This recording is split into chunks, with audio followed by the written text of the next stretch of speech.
Have you written a poem about someone you were still in love with, but couldn't be with? Ooh. Yeah, I have. Let me tell you how it goes. You don't even write poetry. It goes a little something like this. Nigga. No, I'm playing. Sorry. You don't even write poetry. You love me. No, go ahead. I've definitely written a poem about someone that I did love, just in reflection of the love when it happened. I'm a person that, if I loved you before, I probably still love you. I don't stop loving you. I change how I interact with you based on what is appropriate and necessary for our connection. But if I ever loved you, I still love you, even if I put distance there. I'm talking, this is friendship-wise or romantic-wise. So I want to say one of the prompts that my sis gave in the Harvest writing situation that we do, prompted me to write a poem about a love that I had before and how it was everything beautiful, but just not enough. Because if it was enough, that would have been my husband. Ooh,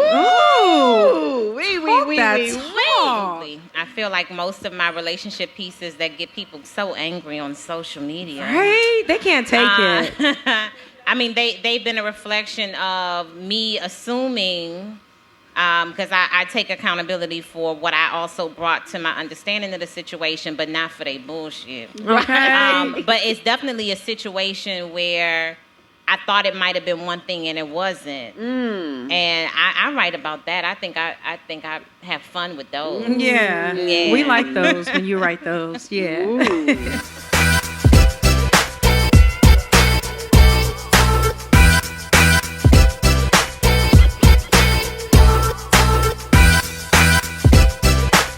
Some noise if y'all feel good.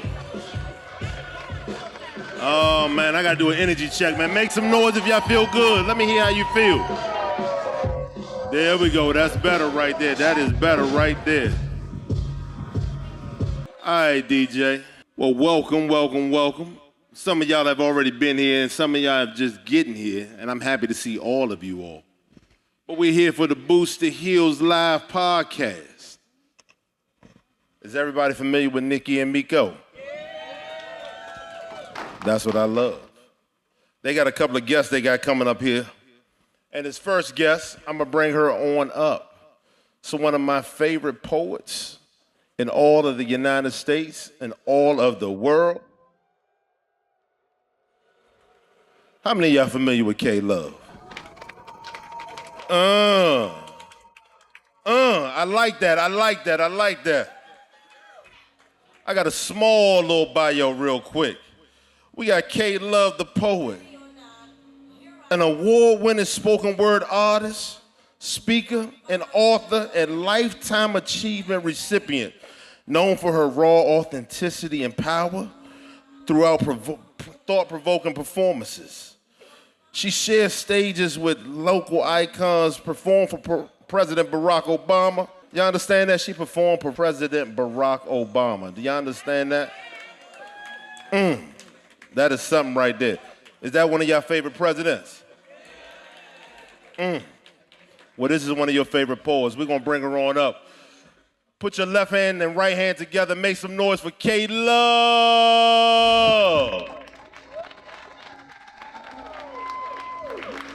Keep them things coming. Y'all love K-Love, man? There we go. And this next one right here, let me tell you something. I've been following her career ever since I met her. And right now, she is on fire. You hear me?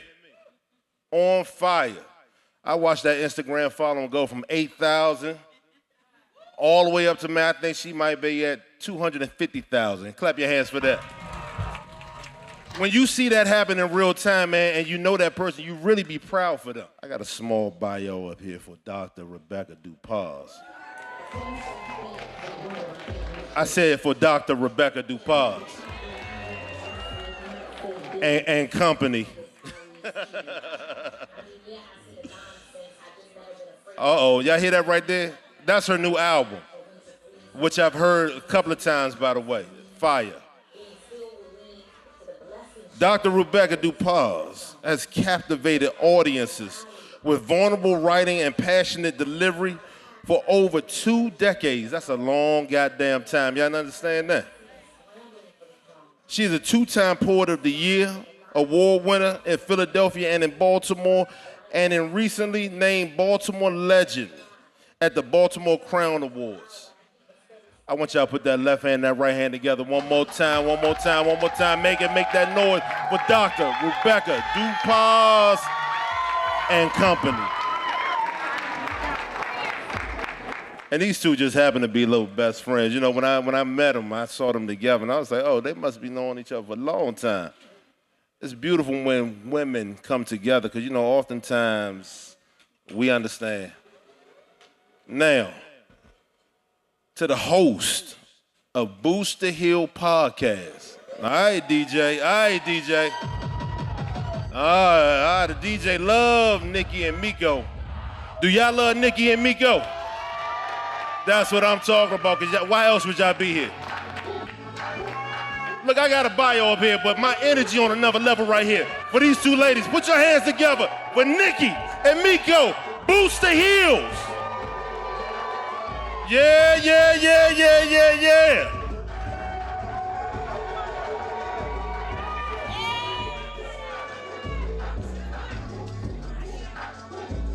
Now what I'm gonna do is I'm gonna get my black ass out the way. Hey! Oh, you done, DJ? You was ready.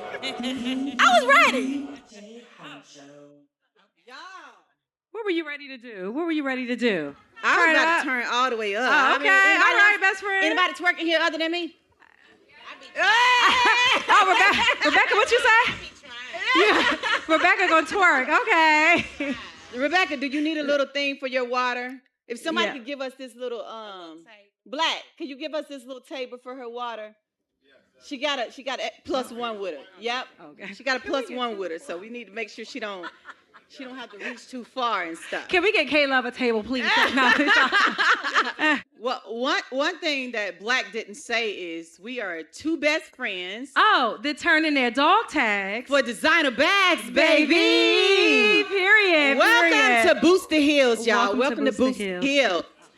We we were retired military, and we traded on boots, y'all. We had to put on some stiletto. I mean, we had to put some stilettos. Y'all see? And we decided on red bottoms at that. And we cannot walk, so don't ask us to come in. As soon as it's over, I'm putting on my Uggs. I'm going to have some of those little flats from Amazon with the little sparklies. Don't judge me, because that's definitely what I'm doing. Anyway, y'all, I'm excited. I cannot. I'm pumped. I'm a fangirl hard of both. For both of them. Like seriously. Nah. We couldn't even decide which side we want to sit on. Yeah. Let me do rock, paper, scissors. All right. No, so they like, so where we sitting? We're like, I'm like, we don't want them to sit together because we want to sit with one of them. So, yeah, it's crazy, y'all. It's crazy. Yeah, thank y'all for coming out, though. This is like amazing. This is our first real live podcast. Yeah. So thank you guys for coming out for our real live podcast. Yeah. We're going to get into some of these conversations with these amazing ladies, okay? We ain't going to get too deep because we don't want to get all into their business. Right. But we're going to get deep so we can get all into their business. Just enough. We're going to touch the surface, okay? Right. We've been warned. There's a boundary, and we're not going to cross it. All right, listen. I'm going to ask the first question. Okay, go ahead. First of all, I want the ladies to go ahead. Y'all, you can say something. Yeah. You say, don't be spitting nothing, because I'm the only one that ain't no poet up here. So don't be making me look bad, okay? I'm country shit. She is country. I'm sorry. I'm so on sorry, bottom Rebecca. number 2. I'm sorry. You know what? Let's just get into the questions. Let's just do that. Let us. Yeah, we like structure, okay? Y'all know we military. We like to be on point. So this question is for both of you all. What was the first poem you ever wrote about, and were you brave enough to share it? What was your first poem? And I'm wondering what age. Yeah. I mean, I'll start. I don't remember the title of the poem. I started writing in the 6th grade. Oh. I used to journal a lot, and then I started rhyming because my mom and my sister were poets. Oh, really? So I had this little book, and I still have the book.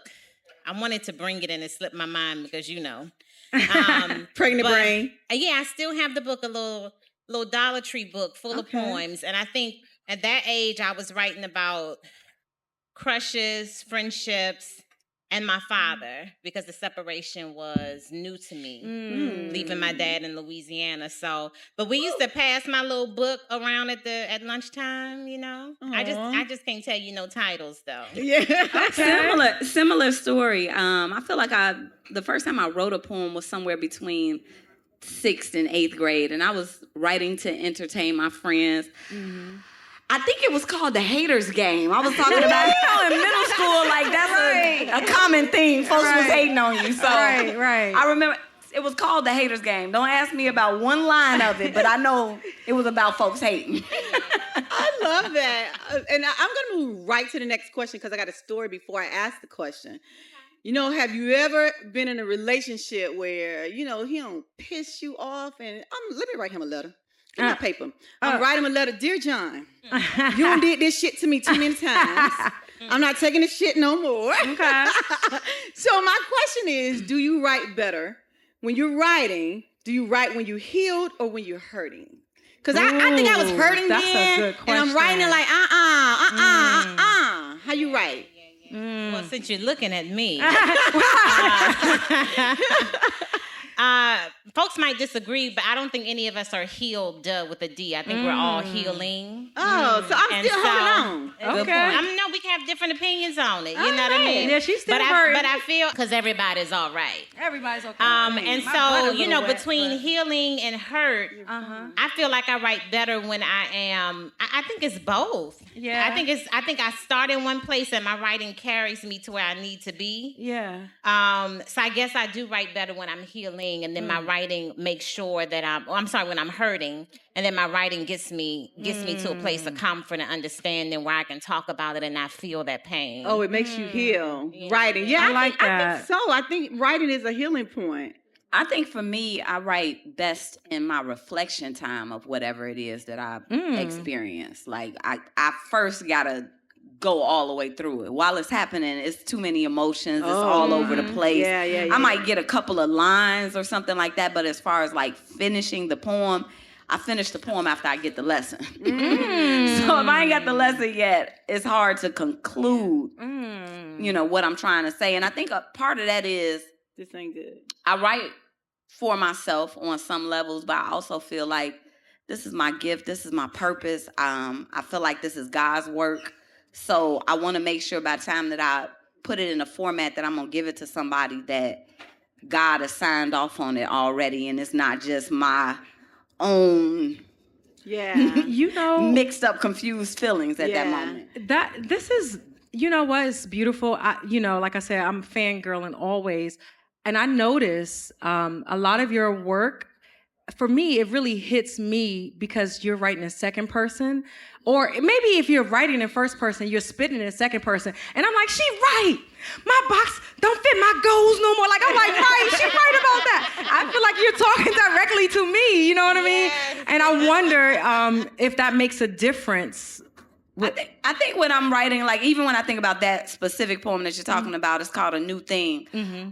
I think most of the time when God gives me something, it's for me and other people. So it goes back and forth. I'm talking to you and I'm talking to me. So some things directly apply to me, but some things are literally just dropped in my spirit to add to it. And that might be for you specifically, but yeah, that was for me, girl. I was like, oh, okay, she right. Let me start this podcast because Yeah, and Dr. Rebecca, you have a CD out and you got one on there about one of your exes or somebody you had wrote a letter to a poem to.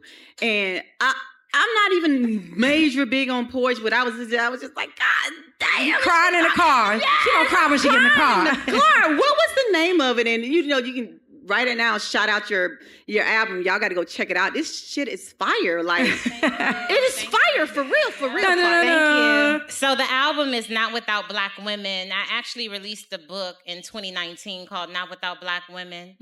And here I am, however many years later, I have turned most of those poems into a CD. So when you get in your car, ask Siri to play Rebecca Dupas. I'd greatly appreciate it. Yes. But you're either talking about Offended, 100 Miles and Running, or The Good Part. Do you know? I think it's the good part. Oh, yeah, the good part. That was, yeah. The Good Part. Ooh, that's a good memory right there. What was your question about it? Like, it was about somebody you dated and you was giving them the good part of your life and they wasn't ready to give you the good part of their life. Oh, shit. Okay. I'm sorry. I ain't mean that. Adding a little bit to it. But that was my part. Yeah, in the poem, we don't know what happens in the poem, but it's about that moment when you meet somebody and you're very sure. And you're ready for what's next. That nigga wasn't. I'm like, I didn't say he wasn't. That's my part. That's my part again. That's my part again. I never said he. I think you're blending too, and that's okay. God. You know what I mean? But on the good part, sometimes I try to write in the moment, because once you think about the big picture, the lesson do be changing, at least, for me. So, but in that moment, I'm just like, I got my bags packed for the weekend, but I can get the movers on speed dial. Oh, yeah! Whatever. No, say that again, because I don't know if they heard that, what you said in that poem. Did y'all hear me? Say it one more time. I figured, but I say it one more time because Nikki asked me to. Yeah. I had said, I got my bags packed for the weekend, but I can get the movers on speed dial. I'm coming for the weekend and I'm ready, y'all. But man, if you want me to move in, yes, I will pack all this shit up. Okay. God damn. Okay. Yes. Well, we're going to continue the cocktail. Okay. Let me ask you guys this. What hurts more to write about, betrayal or longing? Got a lot of betrayal poems on road. Interestingly enough, I don't have a lot of betrayal poems. That's good. You got a good soul. But longing, I've definitely been well acquainted with longing. Of course, that's a deeper, longer story. Yeah. But and shit, that hurt. that hurt, especially when you feel like you're worthy of something, deserving of something, and it's just being prolonged. I remember feeling like God was playing with me. Like, why would you put this desire in me if the desire is not going to be fulfilled? And so I definitely have a section of poems about that. Wow. A section, yes. Yeah, I'm remembering the poem, Kay, you did it at, we were in Baltimore at Lady Breon's event. I can't think of the name of it. Intimidating? Maybe, I don't know the title of it, but you talk about being an artist, being in front of the crowd, wanting a thing, not having a thing. And it's so beautifully and powerfully written. But anyway, the poem came here. I have so many favorites by Kay. I don't know all the titles. But I remember that line, and I remember how well you captured when you say, it felt like God is playing with me. And then you do it again in Laugh Where They Cry. You talk about it. I think for me, it's probably betrayal. When I think about the poems that I write, it's really like, don't play with me though. That's the energy I feel like that's more closer to betrayal than longing. Yeah. I think that the poems I've written about longing are probably tucked away somewhere. Those are not necessarily ones that I bring to the stage. I think there are poems that I write for me. Yeah. And then there are poems that I'm like, oh yeah, I could do something with that. Me doing something with that is extending it beyond me. So I think my poems about longing for something I keep, and then the poems about betrayal, I'm like, oh, the people need to hear this because folks need to get themselves together. I remember one of your features at Spit That, you brought your book on stage and you said, y'all, I'm going to read from my book some pieces that I never really bring to the stage. And I wonder if those are the poems that you write for yourself. Yeah. Because it felt different. Like, I felt like I was at an intimate Rebecca Dupas reading. You know what I mean? So yeah, keep bringing those, cause Every now 'cause, and then yeah. I slide one out. yeah, let us know. And that's Yeah. interesting. Those are like the ones that would probably more conveniently be for me. I feel so moved to bring those out, but a part of my, own branding of my own being is vulnerability. I'm gonna say what nobody else wants to say. I'm gonna be honest first, because I want to liberate you to be able to be honest and say what's real. When we all start taking our clothes off, we can get comfortable. Yeah. And so those pieces for me come out first. But betrayal, like y'all got me thinking about that. I don't have a lot of poems about that, and of course I've experienced it before. I'm wondering now in this moment why I haven't been moved to write poems about it though. Maybe you don't want to give it the energy. That Maybe could that- be it. yeah. That could be it. Because I've expressed it before and talked about it, but Yeah. You never wrote a poem about it. That's interesting. Interesting. And this next question is, if you're talking about poems and that you never wrote. If there was one poem that you have written that would speak to exactly who you are, which poem would that be? Nah, they didn't hear that. not the devious laugh. Sis, what the laugh was about? You ain't here. What was And the laugh would about? it really be the person who you are? If that's the poem, would it be who you really are inside? You thinking? I'm sorry. I need to pull the mic up and speak. I'm like, yeah. I think of two poems, and they're probably bookends to what is presently my poetry career. One of my first poems performed in Baltimore was called "My Apologies." My apologies, ladies and gentlemen. I won't be fitting into anyone's box. Some folks won't take my poetry seriously simply because my hair isn't locked. And I felt like I had to write myself into confidence in the scene because I wasn't natural at the time. And I didn't feel included in every space that I went into, at least then, early 2000s. Sometimes poetry had a look to it. But I came onto the scene kind of talking trash as I was getting known. And it wasn't intentional, but it was the energy that I guess I needed for myself, and so that's how I introduced myself. But it is true to me. I feel like I'm here. It's not always going to look the way that people want it to look. It's not going to sound the way people want it to sound. I'm going to be me, and then I'm going to find the people that appreciate that about me, or they will find me, God, God is good in that way. Yeah. And then I think about How to Slay a Dragon Now as the other side of that bookend. And it's the same kind of energy. It's self-acceptance on a different level. I'm not necessarily talking trash as I accept myself. So I guess there's a part of my maturity and my emotional kind of stability as a person and as a poet. I'm just putting all of the things out there that people may have judged me by, and then I accepted it, and I'm doing it in a very vulnerable way. Somebody called me like, yo, it's people in the room who be thinking all that when you on stage. I'm like, I know. Wow. Yeah. And I'm at a point where I can say it and it doesn't matter. So I think those two poems are absolute reflections of who I am when I was younger and who I am now. Love it. Dr. Rebecca, when you talking, I'm like, is she doing a poet? Or is she just talking right now? I'm just like, oh, she's spitting. She mesmerized. Caleb, what about you? The first poem that comes to mind is a poem that I have called Scars. And Scars talks about my affinity for people who have been scarred and made beautiful by their scars. I see myself as a person like that, but also I see the people that I surround myself as those kind of people. Typically, I'm around down-to-earth people that have lived life and seen things and done things and not always did it the right way with the right people at the right time.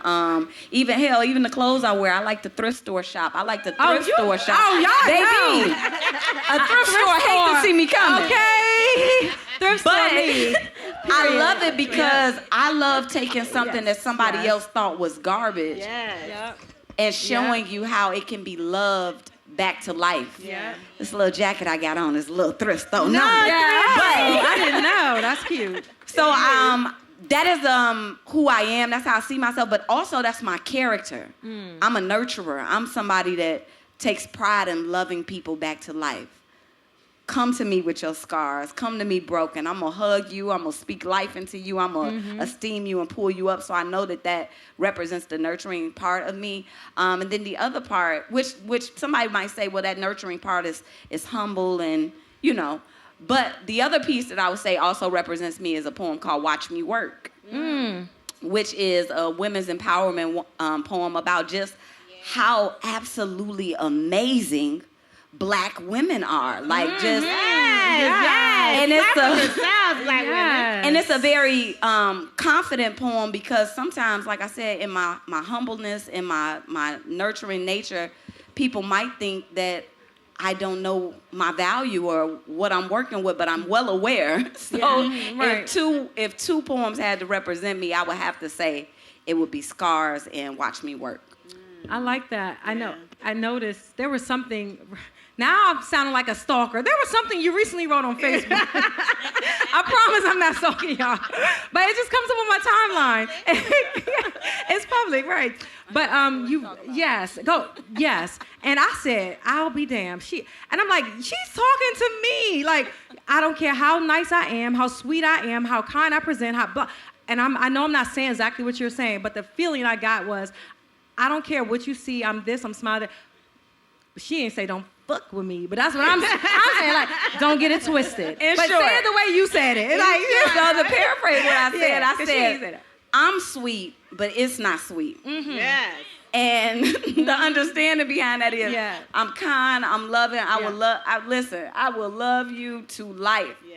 However, in my friend circles, I'm known as the queen of the pull you to the side, queen of a let's talk about it. I'm confrontational in healthy ways. And when I say healthy ways, not confrontational just for the sake of, I'm going to check her ass. Or I'm confrontational because I really do love peace and I love resolve and I love connection. So I'm not a person that easily throws people away. And in order to maintain and sustain relationships, you got to be able to be bold enough to have a hard conversation. Sometimes it's really a misunderstanding. And if you don't think enough of the person or the relationship to pull the person to the side, you can lose valuable people. So that's not the tough part of me. That's the part of me that's saying, hey, I don't want to lose you. Let me make sure I understand what you said right there. Right. But sometimes people think, you know, again, when they feel that kindness part, they think I'm that you could play with me. Right. And you absolutely I ain't no killer, but don't push me. Okay. I'm a very firm. I'm a firm person. I'm sweet, but I can be very firm and very direct. And that's not to be confused with nasty or craft. Yeah. That's just sound very like me, straightforward. You sound like I'm saying. This is where you got me fucked up at. But I love you. Yeah. But I love you. Yes. Right. Oh, I'm sorry. Okay, go ahead, best friend. Oh, is it me, best friend? It's you. Okay. But I can continue, because you know I will. Is there a topic that you refuse to write about? If so, why? If I don't want to write about it, I don't want to talk about it right now. Y'all heard that right now. No, but to answer the question, I feel like I pause my pen whenever I'm getting into somebody else's stuff. I like that. So there are things that I would love to write about my experiences, but if it puts somebody else out there to do so, then it pauses me. If I got to tell family business, if I got to tell even an ex-friend's business, it's going to pause me. Okay. And so I might not be able to tackle that. Maybe that's for the journal. But I'm not going to use my platform and then, you know, do something to somebody who does not also have a mic. And that's it's a hard thing because it's some shit I want to say. But, you know. Wait, you journal also?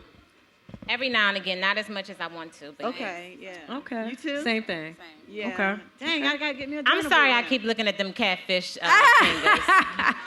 Now, I ain't gonna eat right now, but I know what I'm ordering. Well, when we get out this stage, somebody get her some catfish. I've been staring at Give my y'all friends some plate for a catfish, minute. y'all, please.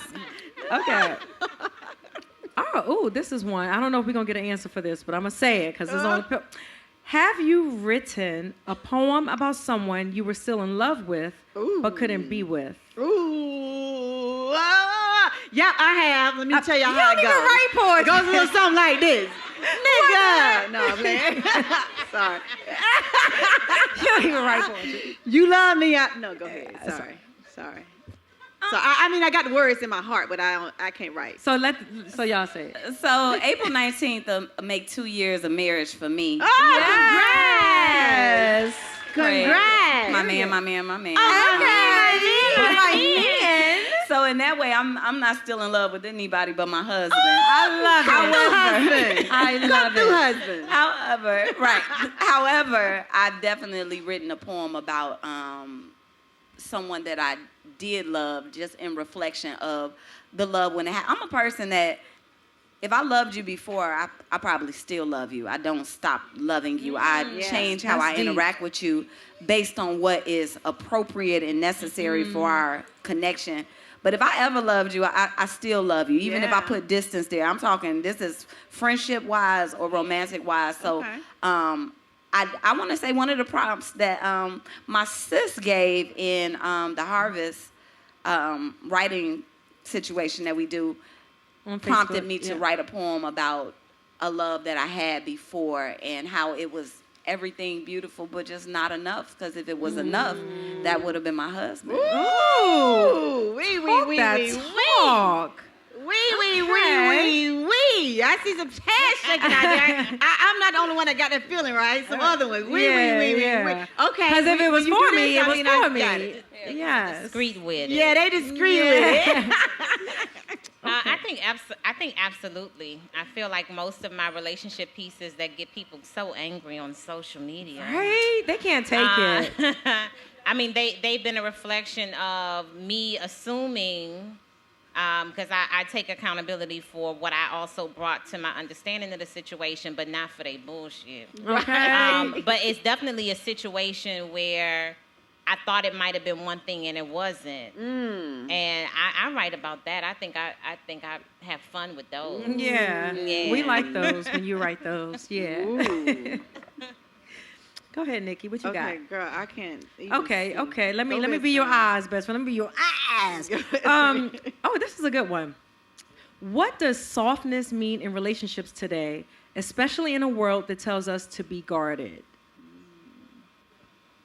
Somebody say, I don't know. We don't know either. Yeah, because, and before you answer that, because, most men expect women to be soft. Right. And sometimes we're not always soft. I mean, We're we wanna guarded. be, Yeah. we're guarded, and we want to be soft.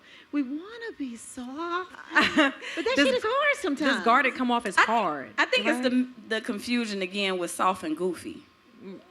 Soft and goofy. Oh, break that down for us. Sometimes people be confusing soft with goofy. Okay. Now, just because softness could mean that I pride myself on in such a cold world still being a woman that is soft. I'm not a savage. I'm not none of that shit Megan said she was. I'm soft. I'm soft. I'm kind. I cry. Yeah. Right. All of the things. I'm nurturing. I'm all of those things. Right. However, I'm not a doormat. You can't walk all over me. Okay. I'm not gonna let you mistreat me. I can softly tell you no. Oh, I'm so sweet when I tell my husband no, y'all. How? Like, oh, no, baby, I can't do that. He's like, hey, can you do me a favor? Well, it depends. Oh. Because I'm going to stop and take a moment to consider if I actually can do that before I tell you, yes, I can do it. But even to be firm and assert yourself in those ways, that doesn't make you hard, and you don't have to do it in a hard way. Yeah. I don't have to be. Even when guys approach me that I'm not interested in, I'm going to turn you down kindly. Yeah, that's me. Because my heart is warm. My heart is soft. Just because I don't want you, I don't want to make you feel like nobody else wants you. I'm going to kindly decline and let you go on about your business and have a good day. Yeah. You know? So I think that being soft is just being respectful still, being warm still, like, you know, regardless of what you've experienced in this life, making sure your heart posture is still the heart posture of God. You know what I mean? Yes. That's what I would clap see for that. Love yes. that. I love because that. you know they say in the Bible, the only. Not the Bible. Go ahead. No, I'm just, you know what I'm saying?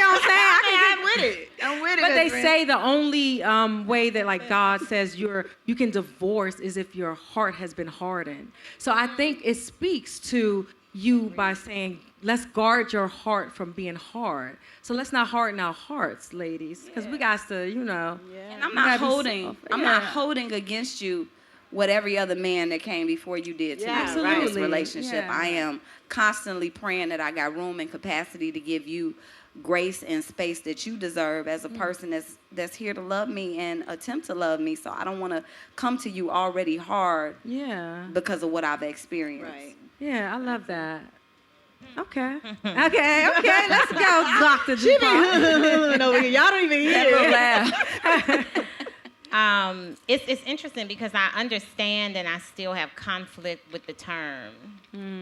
I think that we've created something new and challenging with this softness that we've been talking about as of late, and this idea that women need to be that way without tackling the big picture.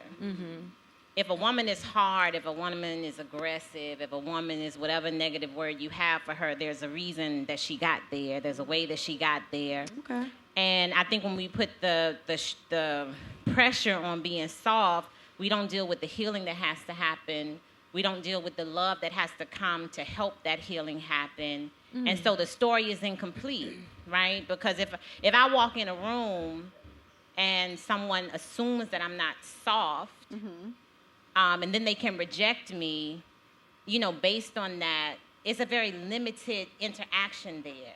Okay. I am not a soft person. What do you want to call it? It's hard because when I am with someone that loves me and I love him, y'all don't know that girl. Like, my friends will probably giggle at her, you know? And I feel like when I do become that safe, when I feel safe in a man's presence, and when I'm more of my unguarded self in their presence, sometimes they don't know what to do with it. So, like, those things do happen. But for somebody to just assume that I have to walk around smiling and being gentle with strangers and putting myself in spaces that are really vulnerable for women, I think is very unfair. So I don't, you know, at first I wasn't going to answer the question because I'm like, I mean, how y'all feel? What y'all feel like when y'all soft? You know? I don't know. But I think that we have to continuously heal. I think we have to be accepting of the people that we're with. I think we need to show up as our best selves. And I think as humans, we're supposed to be loving and we're supposed to be helpful. But if somebody has a checklist of what soft is, we probably gonna have a problem. Because I don't know that I'm gonna feel that whatever that is for them naturally. I don't think I'm gonna match it. You gotta stop me from grabbing the door. Yeah. I carried a heavy ass bag in here. Not on purpose. It's just heavy. natural for me. Yeah. So if you judge me because I do that, then that's your loss. It's not mine. You could just take the bag. You could just grab the door and show. You know what I mean? It's giving soft. It's giving the poem to me. I mean, maybe one day. It's giving the poem. But you know what? That's one of the things. I was actually speaking about that to another friend, not even a friend, a mentee, about some of my girlfriends. So where I am, you know, on that side of the spectrum, I have really close sisters, Rebecca being one of them.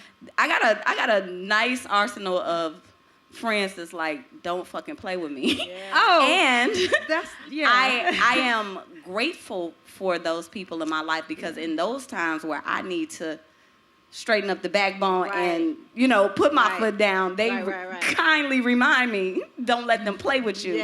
And I would definitely say Rebecca is one of those. But I was talking to my mentee about the danger, because she's in a space where she wants to gain more women friends. She's in her 30s, and she's like, I don't have any. And, you know, why aren't they coming? And I was just telling her, one of the things that you have to be mindful of is not writing people off because they don't fit your box. I said, I got some friends that are, though I might come in and I might automatically be welcoming and loud and, you know, accepting and hugging everybody. I got some friends that don't come in quite like that. And that doesn't mean that they are bad people.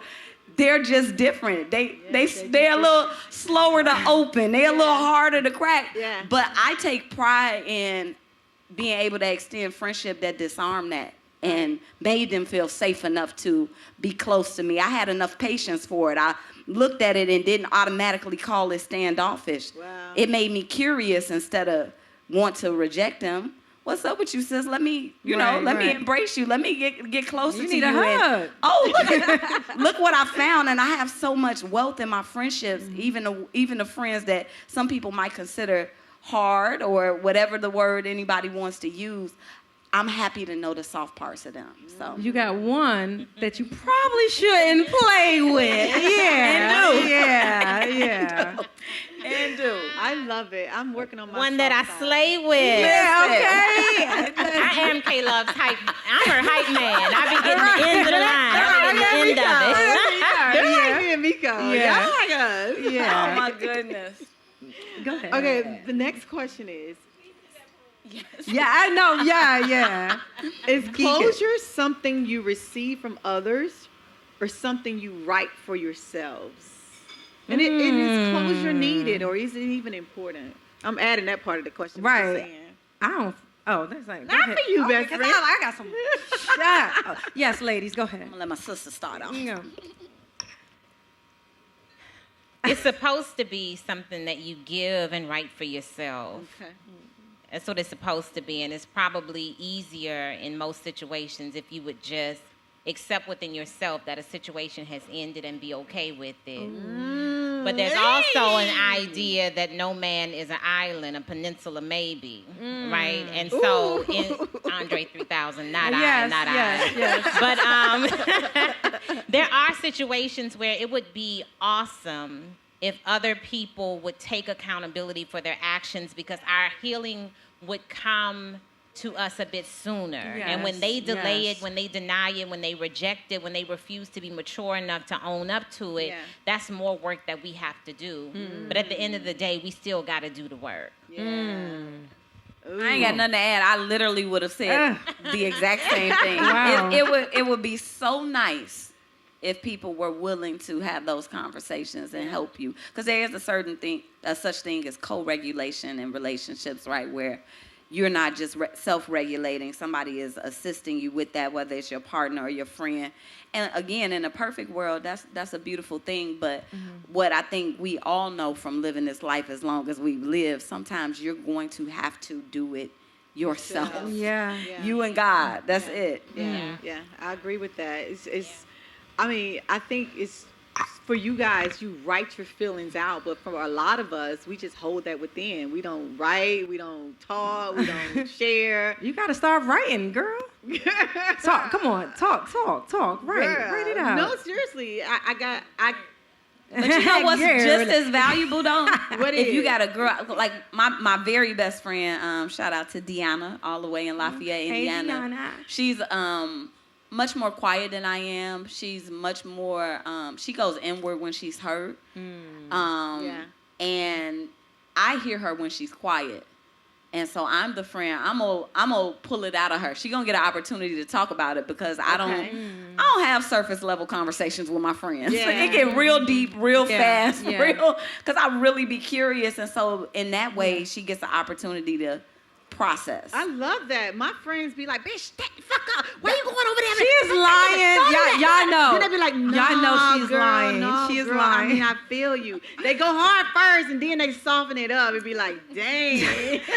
Yeah, I don't know about that part. No, you know But- about that. So, ladies, I was thinking, I think I want to round this up with one final question. Okay. Right? It's good.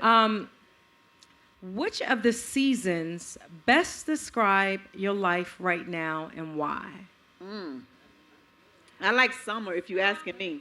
Ooh, Hey, we the come on. same. I Summer, can't sing. summer. Yes, you Yeah, we heard that tune, girl. No, I think I would say spring. I think things Spring? are blossoming Ooh, blossom. across the board, and I'm really grateful for what God is showing me. I think I never doubted Him, but my faith was never this strong, and I think He had to do some things to get me to where I needed to be.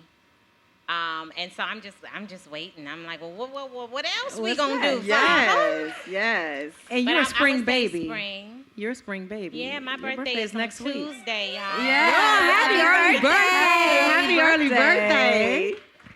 Yes.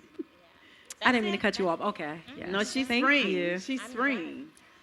You know, spring was the first thing that came to mind for me too. But whatever is approaching, it's warming up. It's warming up. Like I said, I'm getting ready to celebrate 2 years of marriage. And baby, let me tell y'all something about marriage. Marriage is hard as hell. Woo! Child, like it's a second job, baby. I come from a 2-parent household. My parents were married for 43 years. I Oh, that's come a from blessing. a family of marriage, and foolishly I looked at them and was like, oh, I could do that. This should be easy. This should be a walk in the park. All you gotta do is, and baby, life has shown me. Yeah, you got to do a little bit more than what you see with your eyes, and there's some things that you only can experience actually being in it. And you know, most people say the first couple of years are the toughest years because you're trying to figure out, what did I do? Yeah, like you. Who is this? And how do we, as yeah. much as we got in common, oh, when I see you every day, there's some things that are not so common here. How do we compromise? How do we fit together? And then, you know, getting it later in life when you're more accomplished and grounded in who you are and have done whatever work that you thought you had already done, you get into marriage and find out you got more work to do. Yep. I'll be damned. Yep.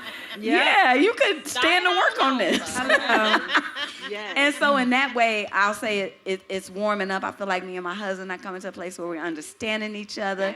We got grandbabies. That's you know, beautiful. our life is, you know, I believe that life can be manual or automatic. Our life is moving into the automatic part. We're getting routines. And so it's warming up in the most beautiful ways, I would say, for me. Love that. I like that. I like that you use that analogy of warming up, because honestly, sometimes it can be warm in the fall. It can be warm in the summer. Sometimes it can be warm right now and it's still winter. So I love that for you. And even with balancing. Okay, today is warm. That's the other part, balancing. Like for my life right now, I've been K-Love the poet, yeah. historically single for almost 25 years. Oh, wow. Yeah. I ain't never been K-Love the wife. Ooh. You know, and this is different. I conduct myself different. I book myself different. I move differently. I think more business-minded about what shows I'm doing, because now, damn, this is taking me away from my husband and my family and my grandbabies.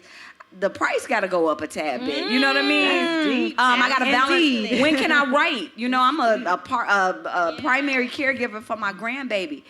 Having a baby and trying to write and trying to, so it's a balancing act for me too. And that is also warming up. I'm learning, like, okay, though I'm a creative and I like to be flowy, a sister need a schedule and a routine or it's not going to work. Yes. And I don't know if I can share, like, you just flew in from Chicago. So Literally. last night in Chicago, I was awarded with 40 other women, the Chicago Defenders Women of Excellence Award. Yes, clap it up, For my city, so grateful. But literally, the day before that, I had a show in Dallas. Then I had to fly back to Baltimore for one day. Then the next day, I flew to Chicago to accept that award. And then this morning, I had to fly into DCA so that I could get here on time. It's a balancing act. And in between that, my husband had to hold it down with my grandbaby. Something happened with my son. So it's a balancing thing, but we're leaning into it. We're learning it. It felt good. I feel at peace. Yeah. So it's warming up in my life. Warming. I love that it. for you. I love it. I love that for you. I love love. We love love. So I love that for you. Yes. And Rebecca, I wanted to say as well, is on a world tour, in my opinion. I feel like you are from, like, you have sold out shows, Nashville, so-and-so, everywhere. I'm the resident stalker at this point. I've done my homework. And also, I wanted to mention that she has this, you all know her poem, Slay the Dragon. Dragon, I want to say, How to Slay a Dragon. I just took your workshop, How to Slay a Dragon, and let me tell y'all. She wouldn't let me take it, Rebecca. She said I wasn't serious. Because she's not serious. No, you ain't serious. No, what you're not going to I do wanted to, though. is fuck around with Rebecca. It's happening next month, so please give a promo shout out about that because I want people in here to be aware of that. And I got some amazing poems from that workshop. I love it. You got it. Thank you. So the poem is titled How to Slay a Dragon. It is a poem that was birthed out of the annual writing exercises that I do on Facebook with community. I have a group called the Harvest Society. We start writing April 1st. If you want to find us on Facebook, I give a prompt every morning at 8 o'clock, and we just try to write a poem a day to keep our pens moving. Every poem is not going to be stage ready, but it's an action. It's a commitment to yourself as a writer. Anyway, I say that because sometime last year, I gave a prompt, The Last Dragon I Slayed, and from that prompt, I ended up writing a version of How to Slay a Dragon. I had no idea the poem was going to change my life. 30 million. 32 million views on that Crazy. poem. It's Yes. amazing. It's amazing. I learned a few years ago, just to set this up, I learned a few years ago from a fellow poet to build a universe around my work. I'm a doer, then I want to do the next thing. So I've learned to do and then create around so I can still honor my work. With How to Slay a Dragon, I decided to do a coffee table book, which is available if you'd like it. You can order it on my website. But I also decided to do, and I see another Dragon Slayer here. Dragon I decided to do a workshop, and it's not just me pontificating. I have been thinking about this. I have been growing in this poem, and because of this poem, I've been reading books. I've been watching TED Talks, okay? I have been doing everything that I can to make sure I understand the concept of negative self-talk because that's the theme in the poem. And now that I'm ready to share what I've learned and to talk about the process of the poem and to do what I've always done, which is to inspire other people to write, I have a workshop. And if you're interested, you can go to RebeccaDupas.com. I hope that you will. And you can join us. We start the first Tuesday in April. And so it is 4 weeks, 2 hours every Tuesday. Guest speakers. We have, at this point, a resident therapist to join us. And it's just a good time. It is some good, necessary community and sneak healing happening. I was in the crying. space. Yeah, I was crying. We cried and we laughed, but we definitely cried. So if we you're laughed. It interested, was I would love beautiful. for you to be a Listen. part of that. Yeah. Was that too long of a commercial? Because I was trying to give y'all. No, it was all the perfect. It was details. perfect. You gotta go back to your album because that shit made me cry, y'all. That shit We made me be crying, I ain't okay. even no crier like that. Sorry. But that she was just like, you gotta just listen to it. Just go to Apple Music, pull it up. Rebecca DePause. Y'all gotta pull it up. That is Yes, you got to pull it up. And I know, Caleb, you have a workshop too. You do, Kay? Yes, Yes. I do. I have a workshop called What About the Baby? I don't have a consistent time to do it just yet, but What About the Baby? I just did it at a women's conference in Baltimore, and it was so refreshing. And What About the Baby is a concept surrounding self-love. When I was turning 33, I just left a relationship that I shouldn't have been in. And, I was crying out to God, and I was like, well, what do I do now? And I heard the Spirit say, well, you love yourself. I said, well, God, what does that mean? How do I do that? And it was crazy that I was even saying how, because I've been a mentor my whole life at teaching self-love. I said, well, what does that actually look like? And I sat a while, and I heard the Spirit say, clear as day, if you want to learn how to love yourself, start to treat yourself like your own newborn baby. Ooh. And the poet in me went absolutely crazy. I thought about how intentional people are about. Y'all know people don't play about their kids. You can't breathe around them the wrong way. You got folks like, oh, did you wash your hands yet? Oh, no, you can't hold my baby. Right. Again, and you're unapologetically funny acting about your children. Yeah, you don't care yeah. how people are perceiving it. Yeah. And the Spirit Yeah. was like, what if you became that way about yourself? Come on now. Every good parent knows nothing comes before your child. Okay. Imagine that you are the first child that God allowed you to parent. How are you taking care of that baby? We so warm to the children that we physically birth, but to ourselves, it's like we forget that we're somebody's child too. Child of the Most High, and God lets you foster you. How are you treating yourself? So that's a program that I do pretty often, and I'll probably list some dates about that. But another thing that I have coming up is my Art of Sisterhood Ooh, yes. day party and brunch tour. This is our 4th year. This is a color coordinated day party and brunch tour that goes to 4 or 5 cities. This year it'll be 6. And literally every friend group that comes gets their own specific color to come in. Ooh. Nobody else comes in your color. Yes. VIP options gives you prints with the colors as well. All the friend groups come, and when we come together, we're such a masterpiece. And this is a celebration. So there's performances. There's just reminiscing that we gang banging on how long you've been friends. Okay. How many people been friends? 5 years, 10 years. And it's intergenerational. I'm talking about, we got a group of older women that come to when it hits Chicago.